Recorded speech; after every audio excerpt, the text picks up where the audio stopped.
बाबा श्याम की बातें सुनने के लिए सब्सक्राइब करें भजन मंच शक्ति यूट्यूब चैनल को। एक प्रार्थना भगवान से। आप सभी श्याम प्रेमियों को जय श्री श्याम। बाबा श्याम को खाटू वाला श्याम क्यों कहा जाता है? क्योंकि इनका मंदिर राजस्थान के खाटू गांव में स्थित है और गुजरात में इन्हें बलिया देव के नाम से पूजते हैं। बर्बरिक महाभारत से बहुत पहले पूर्व जन्म में एक यक्ष थे जिन्हें विष्णु भगवान का अपमान करने की वजह से ब्रह्मा जी ने श्राप दिया था। एक बार भगवान ब्रह्मा जी और कई अन्य देव बैकुंठ लोग आए और भगवान विष्णु से कहा कि धरती पर अधर्म बढ़ रहा है, उन्हें रोकने और उनका अत्याचार बंद करने के लिए भगवान विष्णु की मदद लेने आए। भगवान विष्णु ने देवताओं से कहा कि वो जल्द ही एक मनुष्य के रूप में पृथ्वी पर अवतार लेंगे और सभी पृथ्वी को पाप मुक्त करेंगे। लेकिन तभी एक यक्ष ने देवताओं से कहा कि इस कार्य के लिए भगवान विष्णु को पृथ्वी पर अवतार लेने की क्या आवश्यकता है, वह अकेले ही सभी दुष्टों का संहार करने के लिए पर्याप्त हैं, ऐसा एक यक्ष ने वहां पर कहा। यह सुन ब्रह्मा जी को बहुत दुख हुआ। भगवान ब्रह्मा ने यक्ष को श्राप दे दिया, जब भी पृथ्वी पर पाप बहुत ज्यादा बढ़ जाएगा तब दुष्टों आतंकियों आदि का वध करने के लिए पहले भगवान विष्णु पहले उसका वध करेंगे और वह एक दैत्य जाति में जन्म लेगा। इस श्राप के अनुसार यक्षराज को किसी दैत्य कुल में जन्म लेना था। यक्षराज यह बात सुनकर घबरा गए और उन्होंने ब्रह्मदेव से विनती करी कि यक्ष गंधर्व और देवता सिर्फ अच्छे कामों के लिए जाने जाते हैं, लेकिन दैत्य दुष्ट अधर्मी होते हैं और आतंक के लिए जाने जाते हैं, इसलिए कृपया मुझे क्षमा करें और मुझे दैत्य कुल में जन्म लेने का श्राप न दें। उसके बाद वो विष्णु भगवान के शरण में जाने के लिए उन्होंने सोचा, परंतु बार बार कहने पर ब्रह्मा जी को यक्षराज पर दया आ गई, लेकिन श्राप अब वापस नहीं हो सकता था। ब्रह्मा जी बोले कि आप विष्णु भगवान की शरण में जाइए, वही कोई लीला रचकर आपकी मदद कर सकते हैं। यक्षराज बैकुंठ लोक पहुंचे और वहां विष्णु जी से भी यही विनती करी। विष्णु जी ने भी श्राप को वापस लेने से मना कर दिया और यक्षराज ने कहा कि स्वयं सृष्टि के रचयिता द्वारा दिया गया कोई श्राप वापस नहीं हो सकता, लेकिन मैं तुम्हारी व्यथा से समझता हूँ और तुम्हारी सहायता के लिए मैं तुम्हें एक आशीर्वाद देता हूँ कि तुम पांडव कुल में जन्म लोगे। महाभारत के युद्ध में तुम्हारा बहुत बड़ा योगदान होगा, साथ ही साथ कलयुग में सभी मनुष्य तुम्हारी पूजा अर्चना भी करेंगे। कुछ समय पश्चात यक्षराज ने भीम के पोते के रूप में जन्म लिया। भीम के पुत्र घटोत्कच और नागकन्या अहिलावती मौर्वी का विवाह हुआ। कुछ समय पश्चात उन्होंने एक बहुत ही तेजस्वी पुत्र को जन्म दिया। पुत्र के सिर पर घने सुनहरे बाल होने की वजह से उसका नाम बर्बरिक पड़ा। बर्बरिक बचपन से ही बहुत ही तेजस्वी, होनहार, निडर था। बर्बरिक को जो भी शिक्षा मिली वह उसकी माता और श्री कृष्ण से ही मिली। उसके गुरुओं के सिद्धांतों के अनुसार बर्बरिक को हमेशा निर्बल असहाय की ही मदद करनी चाहिए।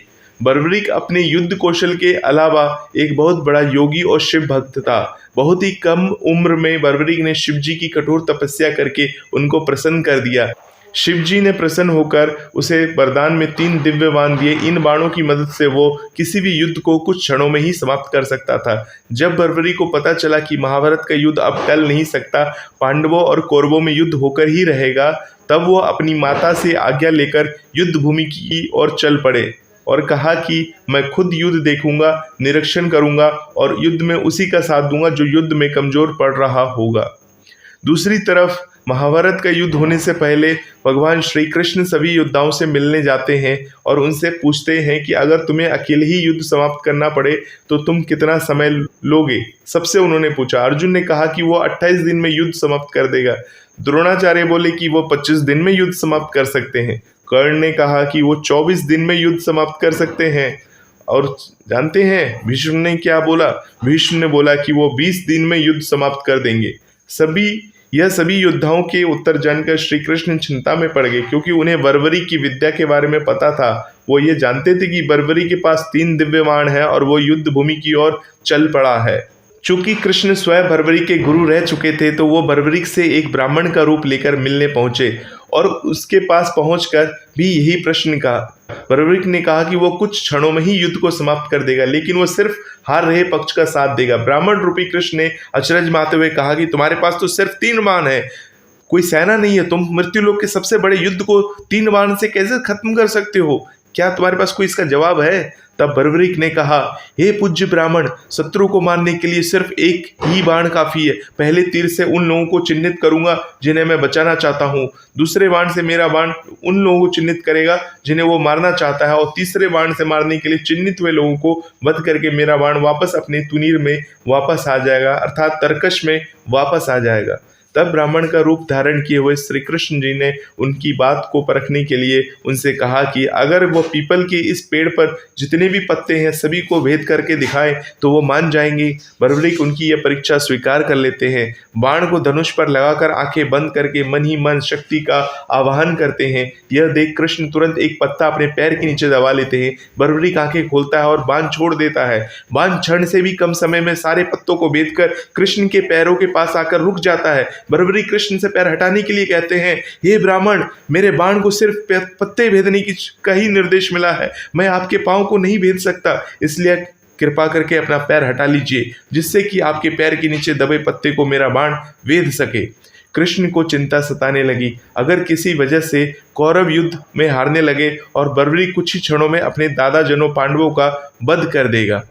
लेकिन बैकुंठ लोक में यक्षराज बर्बरीक की मृत्यु लोक में दैत्य के रूप में जन्म लेने के बाद भी कुछ अच्छा करने का आश्वासन मिला था। लेकिन अगर बर्बरीक ने पांडवों का वध कर दिया तो विष्णु जी द्वारा यक्षराज को दिया गया आश्वासन बेकार हो जाता। तब ब्राह्मण रूपी श्री कृष्ण ने बर्बरीक के पास आकर भिक्षान देही कहकर कुछ भिक्षा देने के लिए कहते हैं। बर्बरीक तुरंत अपने स्थान पर उठकर ब्राह्मण देवता को प्रणाम करते हैं और कुछ भी मांगने के लिए कहते हैं। ब्राह्मण देवता तुरंत बर्बरीक से उसका शीश मांग लेते हैं। बर्बरीक भी अपना शीश देने के लिए तैयार हो जाते हैं, लेकिन एक ब्राह्मण को किसी से उसका सिर मांगना ये समझ से परे होता है। कृष्ण को चिंता सताने लगी कि अगर किसी वजह से कौरव युद्ध में हारने लगे तो बर्बरीक कुछ ही क्षणों में अपने दादाजनों यानी पांडवों का वध कर देगा। लेकिन बैकुंठ लोक में यक्षराज बर्बरीक को मृत्यु लोक में दैत्य के रूप में जन्म लेने के बाद भी कुछ अच्छा करने का आश्वासन मिला था। लेकिन अगर बर्बरीक ने पांडवों का वध कर दिया तो वो आश्वासन बेकार हो जाएगा। तब ब्राह्मण रूपी भगवान श्री कृष्ण वीर बर्बरीक के पास आकर भिक्षान देही कहकर कुछ भिक्षा देने के लिए कहते हैं। बर्बरीक तुरंत अपने स्थान से उठकर ब्राह्मण देवता को प्रणाम करता है और कुछ भी मांगने के लिए कहता है। ब्राह्मण देवता तुरंत बर्बरीक से उसका शीश मांग लेते हैं। बर्बरीक अपना शीश देने के लिए तैयार हो जाता है, लेकिन एक ब्राह्मण का किसी से उसका सिर मांगना बर्बरीक को समझ नहीं आता और वह से विनती करता है कि उन्हें अपना असली रूप दिखाए। ब्राह्मण देवता तुरंत श्री कृष्ण रूप में सुदर्शन चक्र धारण किए हुए बर्बरीक के सामने प्रकट होते हैं। श्री कृष्ण को पहचान कर वीर बर्बरीक की आंखों से आंसू बहने लगते हैं। वह कृष्ण से विनती कर बोलता है कि मैं अपनी माँ से बोलकर आया हूँ कि युद्ध भूमि में जा रहा हूँ, लेकिन आपको अपना शीश देने का वचन भी दे चुका हूँ। ऐसे में मेरा युद्ध देखने की अभिलाषा अधूरी रह जाएगी। भगवान श्री कृष्ण बर्बरीक को आश्वासन देते कि वो युद्ध जरूर देख पाएगा, उसकी वीरता की कथा पूरे विश्व में मानी जाएगी। कलयुग में मनुष्य तुम्हारी पूजा करेंगे और तुम्हारे सिद्धांतों पर चलेंगे। जब जब महाभारत की गाथा पढ़ी और सुनाई जाएगी तो तुम्हारा नाम अवश्य उसमें लिया जाएगा।